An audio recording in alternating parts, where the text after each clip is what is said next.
Chapitre 2. L'Éternel parla à Moïse et à Aaron, et dit: Les enfants d'Israël camperont chacun près de sa bannière, sous les enseignes de la maison de ses pères, ils camperont vis-à-vis, et tout autour de la tente d'assignation. À l'Orient, le camp de Juda, avec sa bannière, et avec ses corps d'armée. Là camperont le prince des fils de Juda, Natchon, fils d'Aminadab, et son corps d'armée composé de 74 600 hommes, d'après le dénombrement. À ses côtés camperont la tribu d'Issachar, le prince des fils d'Issachar, Nathaniel, fils de Tsuar, et son corps d'armée composé de 54 400 hommes, d'après le dénombrement.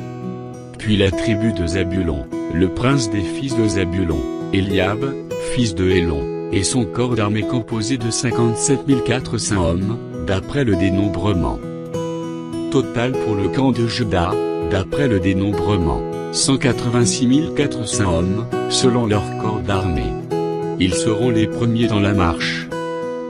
Au midi, le camp de Ruben, avec sa bannière, et avec ses corps d'armée. Là camperont le prince des fils de Ruben, Élissur, fils de Shadéur, et son corps d'armée composé de 46 500 hommes, d'après le dénombrement.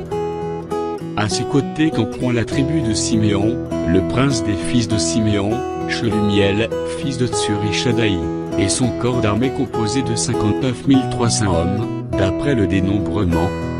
Puis la tribu de Gad, le prince des fils de Gad, Eliasaph, fils de Deuel, et son corps d'armée composé de 45 650 hommes, d'après le dénombrement. Total pour le camp de Ruben, d'après le dénombrement, 151 450 hommes, selon leur corps d'armée. Ils seront les seconds dans la marche. Ensuite partira la tente d'assignation, avec le camp des Lévites placé au milieu des autres camps. Ils suivront dans la marche l'ordre dans lequel ils auront campé, chacun dans son rang, selon sa bannière.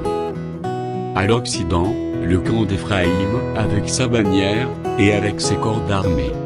Là camperont le prince des fils d'Éphraïm, Élishama, fils d'Ammiu, et son corps d'armée composé de 40 500 hommes, d'après le dénombrement. À ses côtés camperont la tribu de Manassé, le prince des fils de Manassé, Gamliel, fils de Pedasur, et son corps d'armée composé de 32 200 hommes, d'après le dénombrement. Puis la tribu de Benjamin, le prince des fils de Benjamin, Abidan, fils de Gidéoni, et son corps d'armée composé de 35 400 hommes, d'après le dénombrement. Total pour le camp d'Éphraïm, d'après le dénombrement, 108 100 hommes, selon leur corps d'armée. Ils seront les troisièmes dans la marche.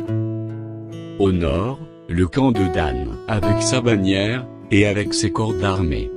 Là camperont le prince des fils de Dan, Ahiezé, fils d'Amishadaï, et son corps d'armée composé de 62 700 hommes, d'après le dénombrement. À ses côtés camperont la tribu d'Azer, le prince des fils d'Azer, Pagiel, fils d'Ocran, et son corps d'armée composé de 41 500 hommes, d'après le dénombrement. Puis la tribu de Nephtali, le prince des fils de Nephtali, Aéra, fils d'Énan, et son corps d'armée composé de 53 400 hommes, d'après le dénombrement. Total pour le camp de Dan, d'après le dénombrement, 157 600 hommes. Ils seront les derniers dans la marche, selon leur bannière. Tels sont ceux des enfants d'Israël, dont on fit le dénombrement, selon les maisons de leurs pères. Tous ceux dont on fit le dénombrement, et qui formèrent les camps, selon leur corps d'armée, furent 603 550. Les Lévites, suivant l'ordre que l'Éternel avait donné à Moïse, ne firent point un parti du dénombrement au milieu des enfants d'Israël. Et les enfants d'Israël se conformèrent à tous les ordres que l'Éternel avait donnés à Moïse. C'est ainsi qu'ils campaient, selon leur bannière, et c'est ainsi qu'ils se mettaient en marche, chacun selon sa famille, selon la maison de ses pères.